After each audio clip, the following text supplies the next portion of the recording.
Ladies and gentlemen, I welcome you all to my YouTube channel, Soldier Speaks English. And today I've got a special guest with me, Sangar Paykhar. And Sangar Paykhar, Khosh Amdeed, Pakhair Ragle. I would first of all ask you to introduce yourself to my audience, please. Well, thank you for having me. My name is, as you mentioned, Sangar Paykhar. I am the host of the Afghan podcast. And together with my colleague Ahmed Walid Kakar, we basically do analysis and commentary, anything related to Afghanistan and the region. And aside from that, yes, I do some consultancy and advice work for nonprofits and small businesses. I do also some coaching, but my main interest is the geopolitics of the region. Thank you for introducing yourself, Sangar Paykhar. I've been a guest on your space, and that was very well received in Pakistan and in South Asia as well. And the perspective is South Asian. And the topic which we will be discussing today is regime change in Afghanistan. Now, what the regime change concept is, that the Pakistani generals, they want to conduct a regime change in Afghanistan, and the Pakistani super king, who is the Field Marshal Asim Munir, it is his brainchild, and he's been trying to desperately sell it in Washington, D.C. He has promised a regime change in Afghanistan. So far, he has been unable to deliver upon his promises. And my information based on the insider sources and the power corridors of Washington, D.C. tells me that, well, since he's unable to deliver, and he had promised President Trump that he will deliver the Bagram Airbase. So now the Americans believe that, well, the Afghans are not going to give it or hand it over to them, and the Pakistanis do not have the capacity or the capability to fulfill the promises. So they are not openly supporting Asim Munir's plan. Nonetheless, it is not stopping Asim Munir to carry out and conduct, clandestine activities and blame Afghanistan for security failures in Pakistan. And Asim Munir wants a regime change in Afghanistan, and they are very desperate because they have always considered Afghanistan to be a strategic depth, which has turned out to be a strategic trap now, actually. But my question to you, Sangar, is that firstly and foremost, please address this issue. Is Pakistan capable enough to carry out a regime change in Afghanistan at the moment? Thank you.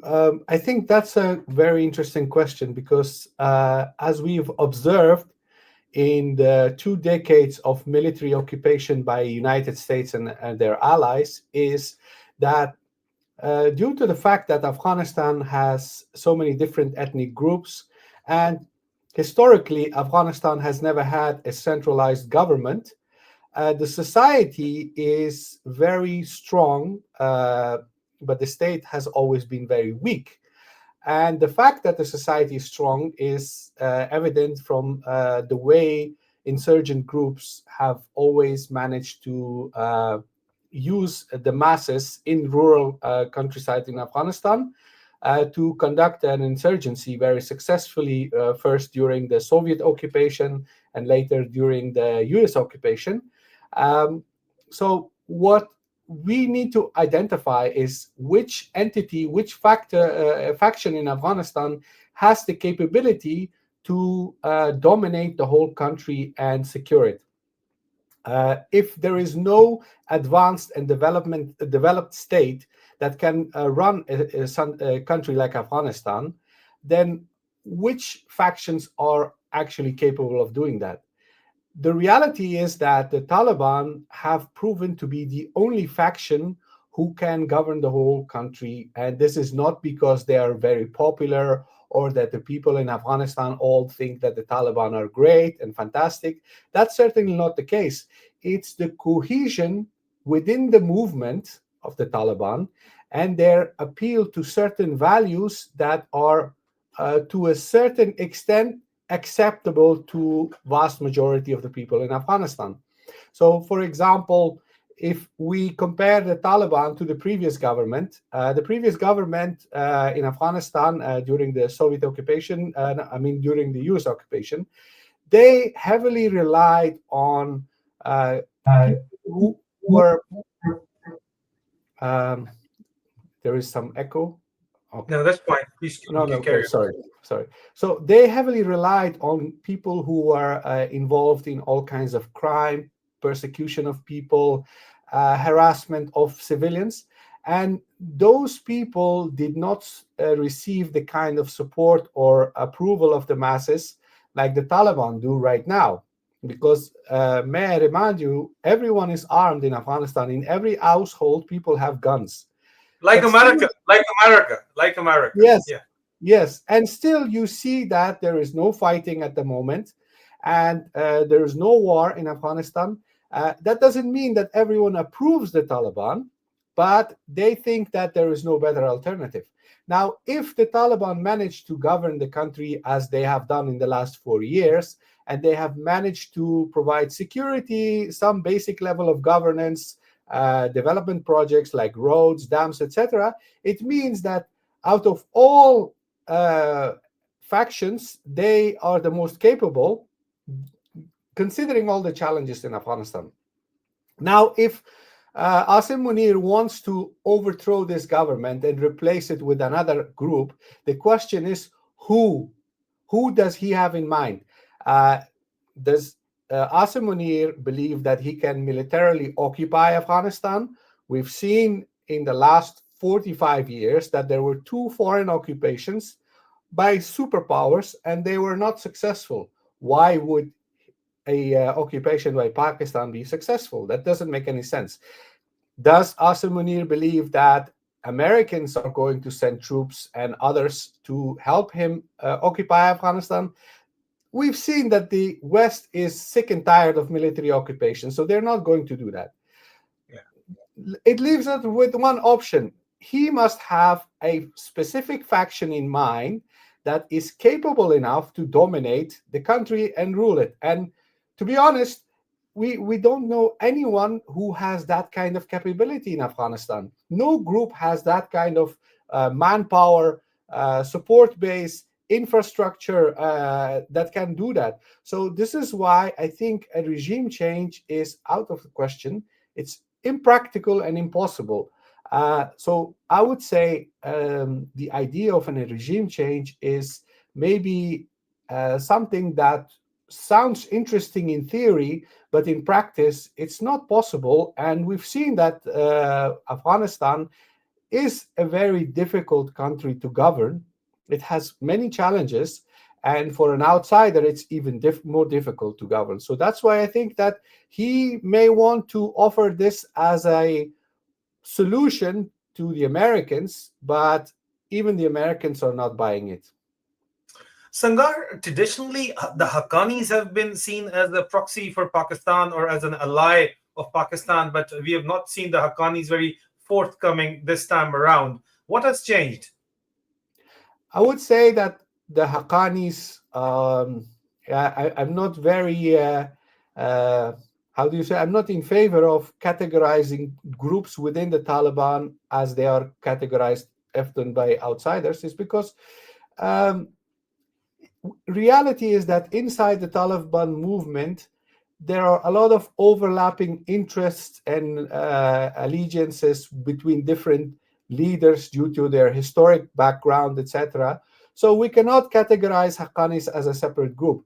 If we are more specific about Sirajuddin Haqqani, the Minister of Interior, his family or his father, yes, they were very close with the Pakistanis, and they have been very close with the Pakistanis.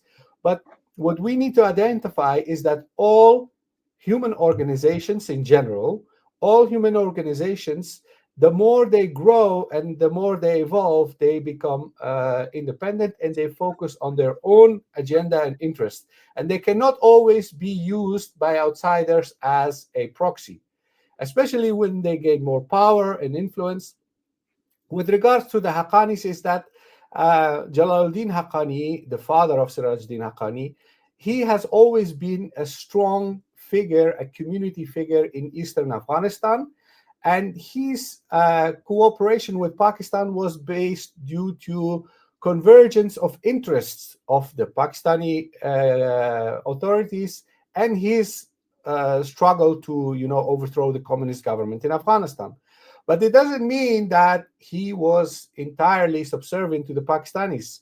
And this is why now that his son is his successor and a very significant figure within the Taliban movement, arguably the second most powerful figure within the Taliban movement, they have their own agenda. They have their own power base. They have their own country now. They run their own state. So obviously, they are serving their own interest when they assume a posture against Pakistan that can be considered hostile.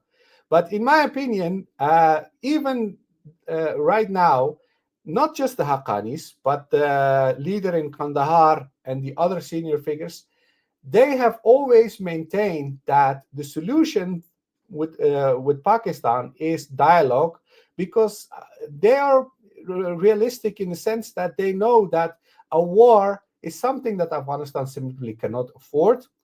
A war costs money. Afghanistan doesn't have the resources and the money to wage another war with anybody.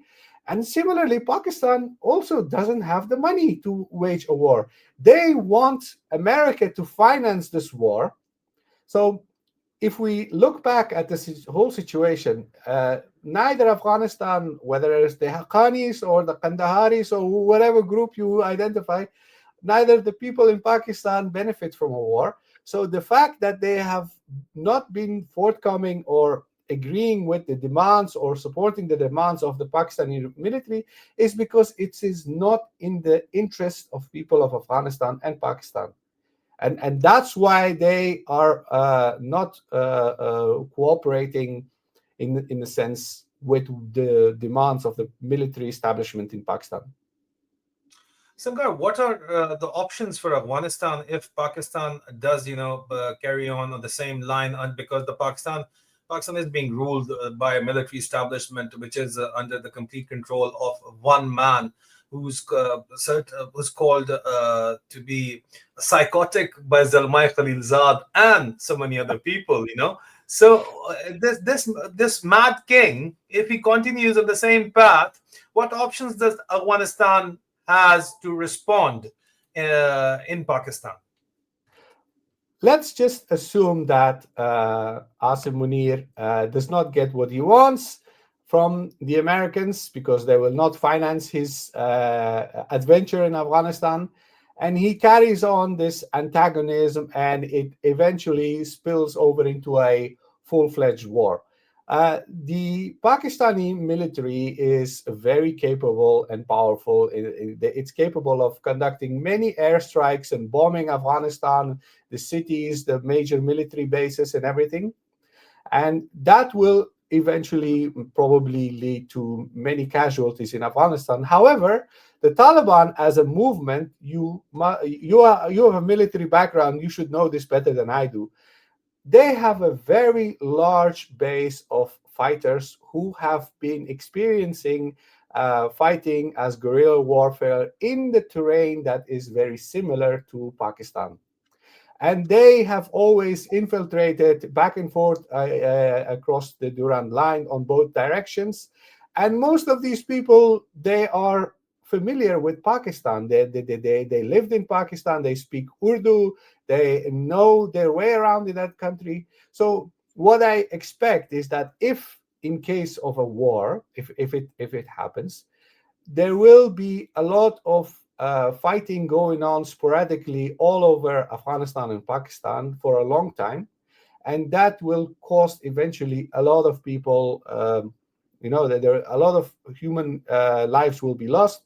But I don't think that they will be capable of overthrowing the Taliban regime or replacing it, because as discussed earlier, there is no alternative.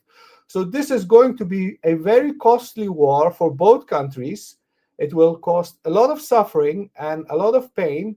And at the end of the day, there won't be any winners, because we can right now predict that the Pakistani military will not achieve any goals. Maybe the one of the objectives that they may achieve by starting a war with Afghanistan is to drive the attention of the masses in Pakistan away from the dysfunctions of the state, the fact that the economy is very in very bad shape in Pakistan, the fact that elections have been rigged, and the fact that investors, international investors, are departing from Pakistan.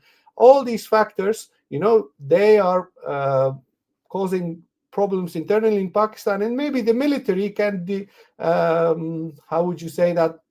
Maybe the military will be able to drive the attention of the masses away from all those problems by creating an enemy, a unified enemy for all people in Pakistan, which is Afghanistan and the Taliban.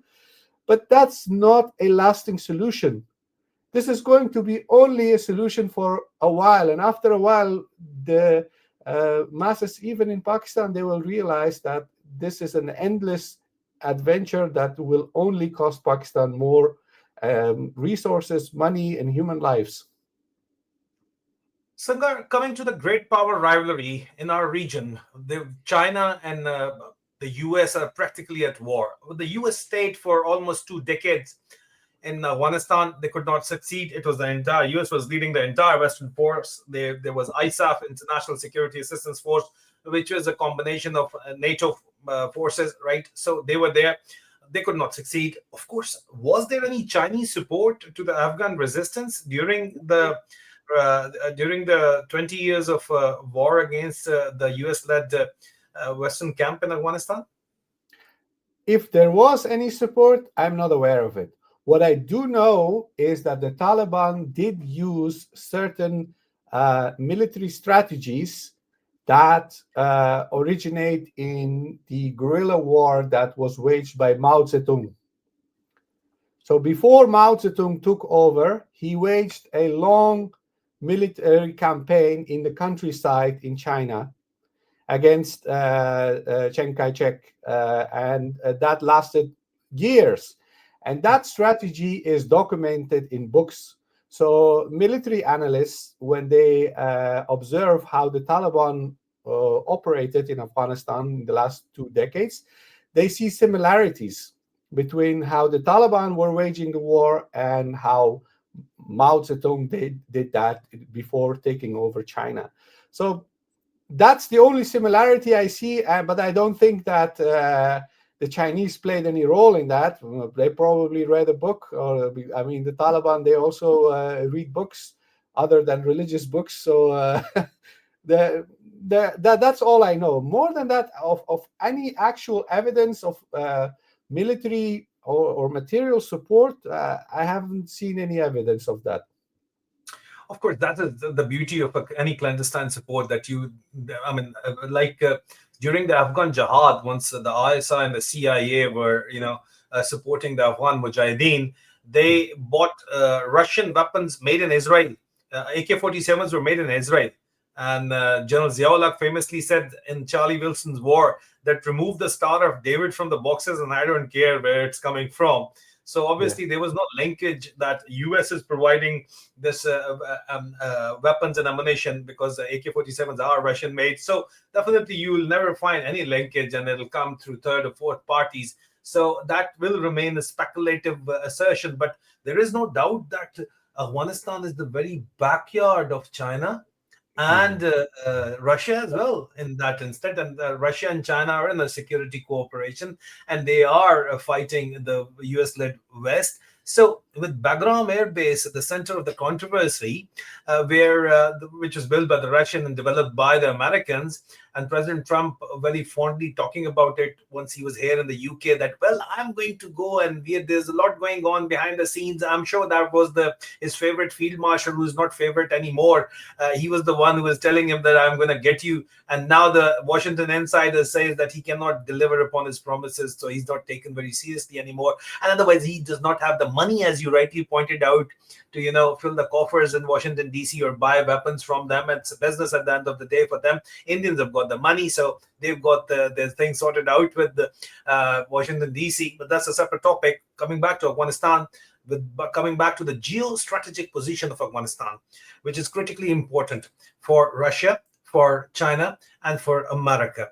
And then the elephant in the room is the rare earth elements, REE, of Afghanistan, the iron ore which the Indians want, and there's so many mineral wealth in Afghanistan, which only the Chinese have got the capability to extract and process right now. So how do you see the current Afghanistan under the Taliban regime balancing its international relations with the global powers? When I'm in Kabul, when I talk to people in different sectors, whether they're academics or people who are currently in government, what I observe is that they are not very keen on the Chinese overtures, because they see China as a neighboring country that is very capable, but China has not done anything significant that could win over the Taliban's trust.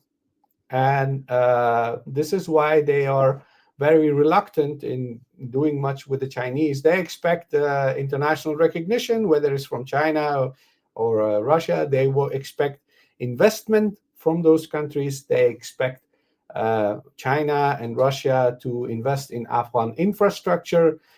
The Taliban expect that China offers them like so that they can buy weapons, whether it's airplanes, air defense systems, other kinds of advanced weapons that Afghanistan needs to protect its national interests. Because, as you know, the Afghan airspace is violated almost on daily basis by U.S. Spy drones, etc.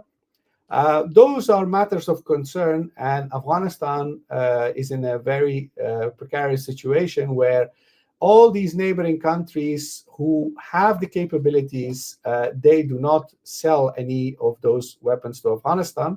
So this is why the Taliban are also not keen on any kind of overture from the Chinese, because they think, okay, we need to protect ourselves, and you have the means to offer us, defense capabilities, but you're not offering us anything. So why should we give you the keys to our other resources that you need and depend on? And as you mentioned, the future, the economy of the world moves towards a stage where those rare earth minerals will become even more valuable. And Afghanistan has its vast reserves, but at the same time, the current government in Afghanistan expects something in return. And that is that they're recognized and that they can do business with everyone. And especially, they need to be able to purchase advanced weaponry so that they can protect themselves. You see, if Pakistan can conduct an airstrike in Afghanistan so easily and get away with it, it's because Afghanistan doesn't have any air defense systems. But Afghanistan does have rare earth minerals. So anybody who is interested in investing in Afghanistan, they should also sell Afghanistan defense capabilities. But that's not what China is doing. And That's neither very is Russia doing that. Very interesting point of view, because obviously China has got security and strategic partnership with Pakistan, and they are funding the Pakistani. I mean, they're not funding, but they are providing 85% of the Pakistani defense equipment comes from China. So why would China support Afghanistan? And in this case, who do you think to be a natural ally of the Afghans under the circumstances? In Kurdish, there is a statement, there is an expression, they say, only the mountains. They say that the Kurds only have as an ally the mountains. And similarly, if we observe the situation in Afghanistan, it's very similar. Only the mountains. Afghanistan doesn't have any natural allies in the region.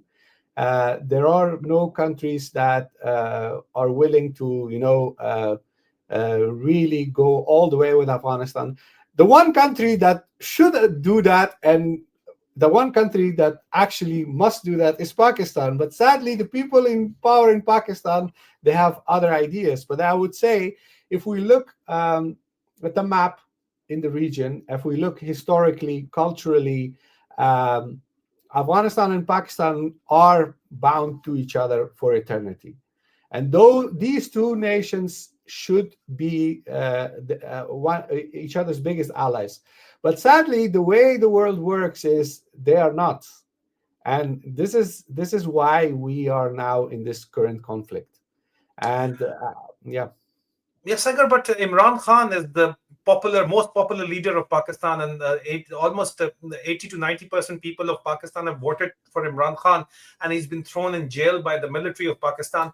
And he constantly talks about Afghanistan, in support of Afghanistan, in support of brotherly relations with Afghanistan. He understands the divided tribe issue between Afghanistan and Pakistan. He understands that there's the same nation bounded by blood and cultural ties. So it is simply impossible to take, make enemy out of Afghanistan, and he does realize it. And it's only a matter of time he does come out from jail, and takes over the reins. So there is hope, don't you think, in the shape of Imran Khan for Afghanistan and for the wider region? Imran Khan, as a leader, he has the support of the masses in Pakistan, and he is behind bars.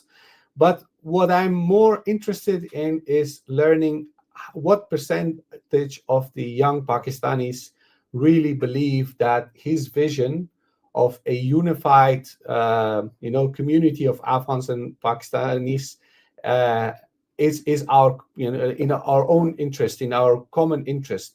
You see, when I was traveling to Central Asia earlier this year, I was in Central Asia, I was in Uzbekistan, I spoke to many Uzbeks, and we traveled there and met a lot of people. I've been to Central Asia during the communist era as a child. And now I see Central Asia there, growing, developing, and they're becoming very prosperous. And I see so much potential in Central Asia. I live currently in Europe, and Europe has a history of two world wars. France, Germany, UK, these countries, they collectively killed hundreds of millions of people here on the mainland Europe. But now they're not at war with each other. They are in a union, and they have created this union based on a particular vision. Now, the question arises, why can't we in our part of the world have a similar vision based on our common heritage, common history, common values, and geographic proximity to one another? Those matters need to be addressed not just by a single leader like Imran Khan, but by the youth in Pakistan and Afghanistan and Central Asia. Like today, we have Asim Munir. One day he's going to die. Okay, he will perish like many other people. But the next generation of Afghans and Pakistanis who will take over, they need to have this common vision that we as people, we need to stop being pawns of outsiders and constantly at each other's throat, but focus on what is in common interest of all of us. How can we serve the common interest of all of us so that we have a prosperous life? Those rare earth minerals, they're not just in Afghanistan, they're also in Pakistan. They're also in Central Asia. We have the potential to dominate the economy and industry of the whole world in future if we get over these petty conflicts and these petty leaders who want to be dictators and tyrants and turn people against each other. Sangar, thank you so very much with this message of hope and with this, I would say, roadmap for future. I mean, peace is the logical way forward, and peace has got great dividends if you pursue that path for the entire region. But it does not suit the interest of the military-industrial complex, which is actually ruling the country. It does not suit the interest of the end-time fascist and the disaster capitalist, which we have to beat as people, and we have to think about our own future. and that is the only way forward. Peace is the logical way forward. With this message of hope, thank you, and we are hoping to see you very soon. Ladies and gentlemen, please like and subscribe this channel, Soldier Speaks English, and we'll be broadcasting this on multi platforms wheresoever you are. Follow us. And Sangar, where could you be found on social media? If you could please let the audience know. We're on YouTube, on X. You can find us on YouTube and on X, the Afghan Eye. And my own handle is Paykhar, just like my last name is spelled. Thank you so very much, Sangar. Take care of yourself. Khudafaz, Khuday Payaman. Assalamu alaikum.